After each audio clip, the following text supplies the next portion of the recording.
सलाम। आज आपसे बात यूनिवर्सिटी ऑफ गुजरात की नया नोटिफिकेशन आया है, लेकिन नोटिफिकेशन की सूचना जो अपलोड होगी वह दोपहर 2 बजे के बाद अपलोड होगी। इस बात का विशेष ध्यान रखिएगा। यह थी टैगलाइन। अब बात करेंगे सूचनाओं की। 4 विषयों की सूचना है।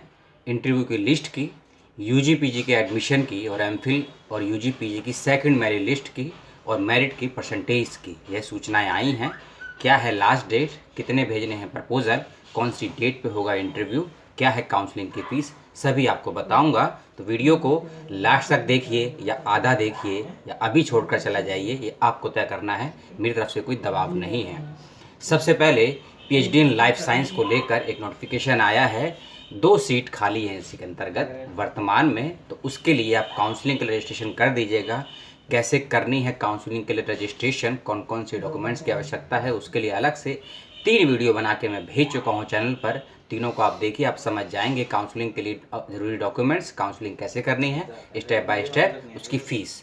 दूसरी इन्फॉर्मेशन है यूजी और पीजी की सेकंड मेरिट लिस्ट आ चुकी है कुछ कोर्सेज़ की, क्योंकि यूनिवर्सिटी ऑफ गुजरात में लगभग 36 से ज़्यादा कोर्सेज़ हैं। सभी की काउंसलिंग की लिस्ट एक डेट पे आना संभव नहीं है, इसलिए कोर्स वाइज जैसे जैसे सर्वर फ्री होता रहता है काउंसलिंग की लिस्ट आती है।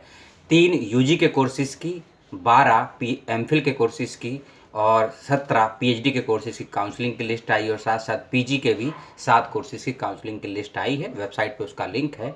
एक चीज़ का याद रखिएगा, 29 अक्टूबर दोपहर 2 बजे से लिंक ओपन होगा काउंसलिंग वाला। जो इसकी लास्ट डेट है वह रखी गई है 31 अक्टूबर शाम 5 बजे तक।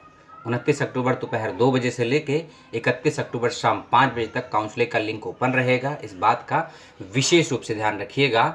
और साथ ही साथ जो रिसर्चर हैं उनके लिए भी इंटरव्यू की डेट दे दी है। जैसे कि मैंने बताया था, मैं रिपीट कर देता हूँ, 5 नवंबर से लेकर 10 नवंबर के बीच में। लेकिन एक नया अपडेट आया है, इसीलिए मैं रिपीट कर रहा हूँ। यूनिवर्सिटी ऑफ गुजरात ने कुछ प्रपोजल के आपसे फॉर्मेट मांगा है, रिसर्च प्रपोजल मांगा है आपसे, संबंधित प्रस्तावित शोध पत्र मांगे हैं आपसे, जिस पर आप अपना रिसर्च करना चाहते हैं, चाहे एमफिल हो या पीएचडी हो। और ध्यान रखिएगा, आपको 3 सेट भेजने हैं कम से कम, इस बात का ध्यान रखिएगा।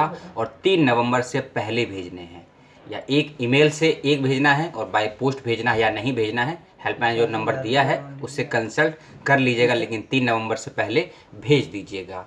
और साथ ही साथ कि किस विषय में काउंसलिंग के लिए लिस्ट आई है उसकी पूरी सूचना वेबसाइट पर है। मैंने वेबसाइट का एडमिशन ब्रांच का लिंक दिया है आपको। उस एडमिशन ब्रांच के लिंक पे क्लिक करेंगे तो सारे सब्जेक्ट के वहाँ आपको डिटेल मिल जाएगी।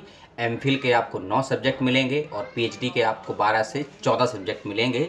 सभी का लिंक देना संभव मेरे लिए तो है, लेकिन आपको समझने में दिक्कत होगी क्योंकि लिंक लगभग कॉमन से हैं और लिस्टेड बहुत बड़े हैं, 2 से 4 पेज के लिस्टेड है।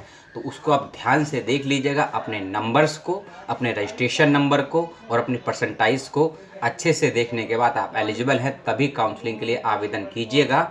और मेरिट की जहाँ तक बात करूँ मैं, जितने भी ओबीसी, एससी, एसटी और पीडब्ल्यूडी कैंडिडेट है, ये 4 कैटेगरी के बच्चे, फिर से बता दूं, ओबीसी, ईडब्ल्यूएस, एससी, एसटी और पीएच विद इंक्लूडिंग है। और ओबीसी में जो एनसीएल के हैं, नॉन क्रीमी लेयर के हैं, उन सभी के लिए जो परसेंटेज है वो 45 रखा गया है out of 100 with the entrance examination. और जो जनरल कैटेगरी के लिए हैं उनके लिए 50 रखा गया है। और ये ओबीसी और ईडब्ल्यूएस को इसीलिए शामिल किया गया 45 में, 2016 का हाई कोर्ट का नोटिफिकेशन है कि 2017 में ईडब्ल्यूएस कोटा इंडिया में लागू हो चुका है, इसीलिए 45% में ओबीसी और ईडब्ल्यूएस को रखा गया है। इस बात का ध्यान रखें विशेष रूप से। और काउंसलिंग के लिए रजिस्ट्रेशन करने के बाद ही आपका चयन होगा इंटरव्यू के लिए, इस बात का ध्यान रखिएगा।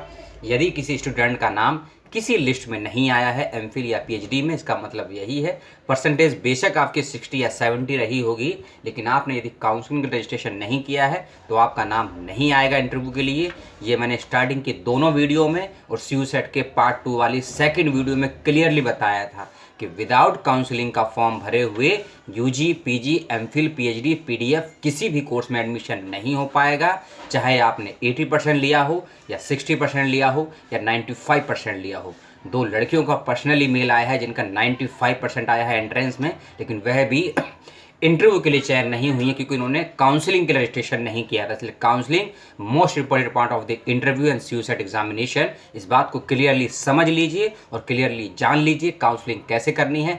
स्टेप बाय स्टेप वीडियो का 6 और 7th पार्ट ज़रूर देख लीजिएगा। दोनों वीडियो के लिंक भी दिए हूँ, उसको ध्यान से देख लीजिए। और गोवा यूनिवर्सिटी के लिए एप्लीकेशन फॉर्म आ चुका है। 36 घंटे शेष हैं आपके पास आवेदन करने के लिए, MPhil और PhD के लिए। उसके लिए भी अलग से डिटेल में एक वीडियो बनाया है 12 मिनट का, उसको भी देख लीजिएगा। 2 दिन लगभग 2 दिन शेष हैं गोवा यूनिवर्सिटी के, यूनिवर्सिटी ऑफ गुजरात के। इस अपडेट को ध्यान रखिए। और एक चीज़ मैं एडिशनल आपको दे देता हूँ पंजाब विश्वविद्यालय के बारे में। आज से इंटरव्यू स्टार्ट हो चुके हैं, सवेरे 11 बजे से इंटरव्यू स्टार्ट हो चुके हैं।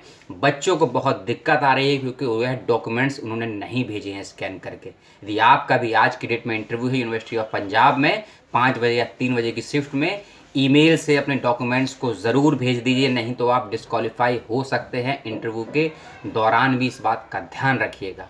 तो इस सूचना को शेयर किया तो अच्छी बात, लाइक डिसलाइक किया दोनों ज़रूर करिएगा। लाइक डिसलाइक जो आपको अच्छा लगे, मेरी बात को गधों की तरह विश्वास मत कर लीजिएगा। सवाल हो तो ज़रूर पूछिएगा, उलझन हो तो ज़रूर सवाल करिएगा एग्जामिनेशन कंट्रोलर से।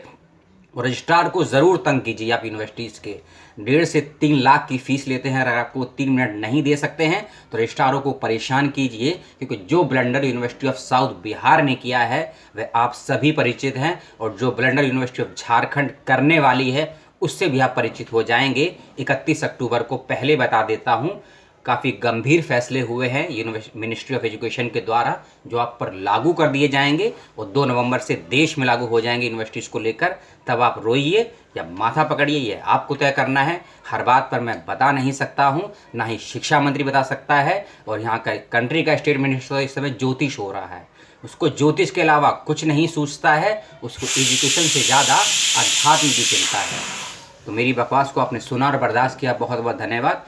कुछ घंटों के बाद 2 और सेंट्रल यूनिवर्सिटी का नोटिफिकेशन आपके लिए लेकर आऊँगा, उस वीडियो का वेट कीजिए। इस वीडियो में जो सूचनाएं दी हैं उस पर सवाल जवाब हो तो मुझसे ज़रूर करिए सवाल जवाब। और हॉस्टल कैसा है, नेट कैसा है, फैकल्टी कैसी है, ऐसे बकवास वाले सवाल मुझसे मत कीजिएगा, क्योंकि यूनिवर्सिटी में जो पढ़ता है या जो पढ़ाता है वही आपको बता पाएगा यूनिवर्सिटी का माहौल कैसा है, अंदर का और बाहर का।